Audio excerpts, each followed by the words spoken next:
Hi, the topic today is how to ask yes-no questions in French. There are three ways to do it. The first one is by changing the intonation of the sentence. The second one is by using the phrase est-ce que. And the third one is the inversion of the verb and the subject. Changing intonation. This method is clearly the one you should use if you want to speak like a native, as it is a very informal way of asking yes-no questions. I would advise to use it only while speaking. Okay, for example, we have the following sentence: Tu parles anglais. Tu parles anglais, which means you speak English. Okay, now all you have to do to change it into a question is to raise the pitch of your voice at the end of the sentence. Tu parles anglais? Tu parles anglais? Using est-ce-que.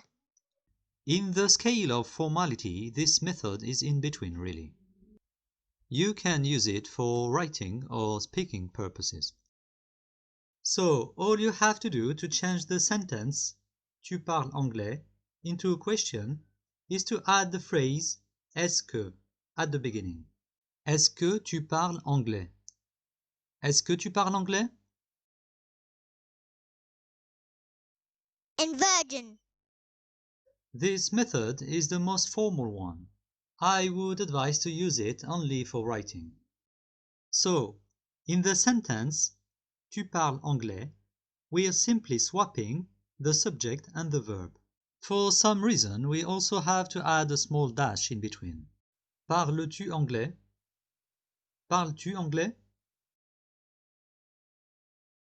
Okay, let's summarize.